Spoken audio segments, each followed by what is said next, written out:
আপনি জড়িত? আপনি কিছু করেছেন? আপনি কিছু করেছেন? আপনি কিছু করেছিলেন? আপনি কিছু করেছিলেন? বোলপুরে আগুনে পোড়ার ঘটনায় পুলিশ একজনকে আটক করলো, আরও একজন ফেরার।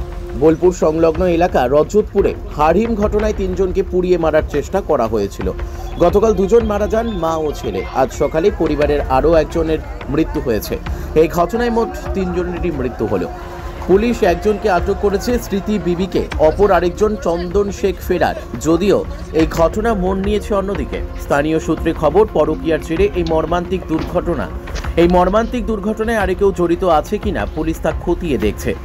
ঘটনাকে কেন্দ্র করে এলাকায় উত্তেজনা ছড়িয়ে রয়েছে। সেই রকম অপরদিকে গ্রামের শোকের ছায়া নেমে এসেছে এই 3 জনের মর্মান্তিক এইভাবেই মৃত্যুতে। এই ঘটনার জেরে ঘটনাস্থলে বীরভূম পুলিশ সুপার সহ অন্যান্য পুলিশের আধিকারিকবৃন্দ।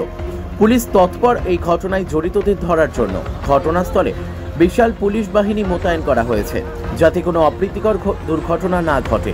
এই মর্মান্তিক দুর্ঘটনায় ঘটনাস্থলে পৌঁছেছেন বোলপুরের বিধায়ক তথা রাজ্যের মন্ত্রী চন্দ্রনাথ সিনহা, বোলপুরের সাংসদ অসিত মাল, বীরভূম জেলার সভাধিপতি কাজল শেখ সহ অন্যান্য বিশিষ্ট ব্যক্তিবর্গ। কাজী আমিরুল ইসলামের রিপোর্ট, এস নিউজ বাংলা।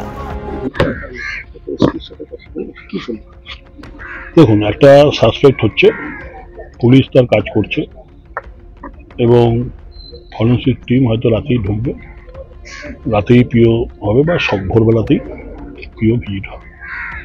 এখন এরা একটা অ্যারেস্ট করার সঙ্গে সঙ্গে তথ্য প্রমাণ দরকার।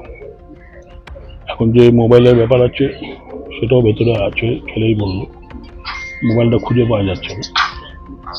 আশা করছি সাসপেক্ট চিহ্নিত হয়েছে, ছেলেটি পালিয়ে গিয়েছে, মেয়েটিকে জিজ্ঞাসাবাদ চলছে।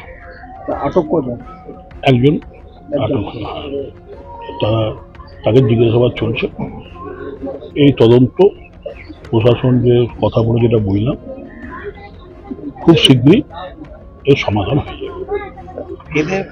এদের পরিবারের অভিযোগ যে পুলিশ তৎপর হলে এটা আরো আগে সমাধান বেরিয়ে যেত এবং পুলিশ সেইভাবে কোঅপারেট করছে না তাদের পরিবারের সাথে। দেখুন, পুলিশ তার কাজ করছে, এবার নিশ্চয়ই পরিবারের একটা ক্ষোভ আছে যে তৎপর হলে হয়তো ডাক্তার বলে যে ছেলেটি চন্দন বলা হচ্ছে সে পালাতে পারত না।